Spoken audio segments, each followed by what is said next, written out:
In our last lesson, we discussed how to use frequency of follow-ups to accelerate growth.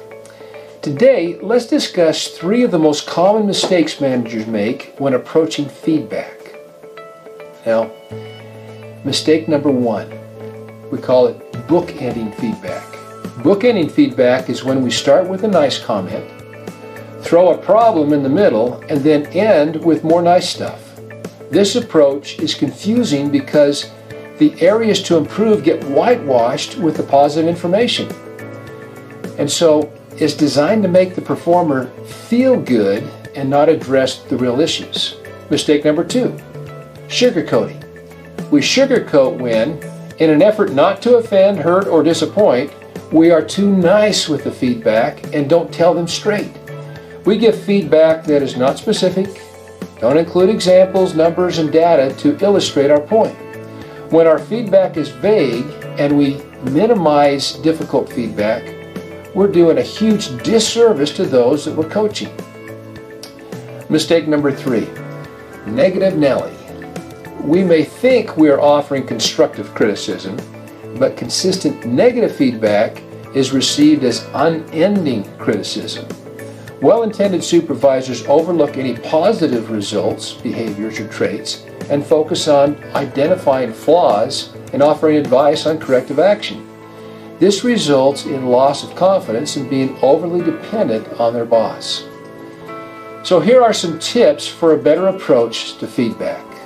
Number 1, show you genuinely care. When your coachee knows you care about them genuinely and are interested in their success, they'll be more open and less defensive about even the toughest feedback. They will trust that you have their best interest at heart. Number 2, separate worth from performance. Who we are is different than what we do. So start the feedback session by valuing their worth as a person, to the team, and or to the organization. The human soul craves to be valued. You may say something like, "I'm deeply committed to your growth and professional success. I feel you have great worth and can contribute significantly to our team's success. And there are a couple of things we need to discuss about your performance to ensure your success." Number 3, straight talk, tough love.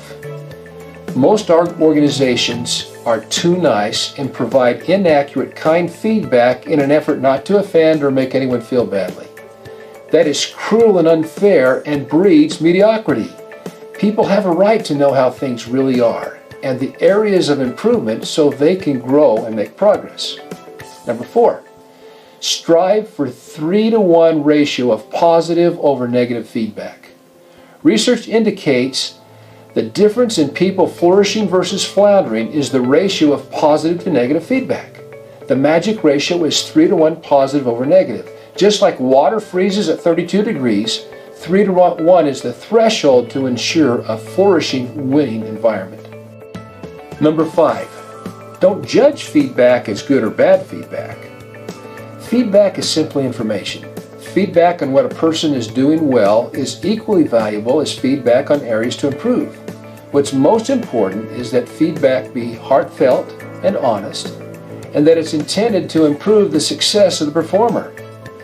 When people know what they are doing well, they can leverage those strengths.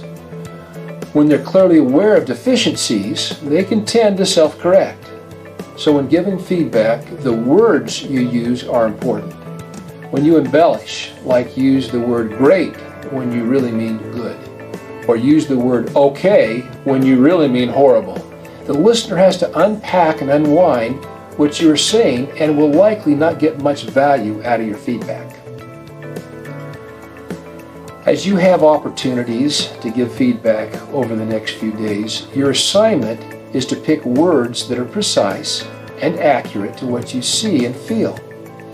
So focus on 1, what is the person doing well so they can keep doing it? 2, what are the issues they need to work on? And 3, what specific behaviors or skills can be practiced to narrow the gap on the issue?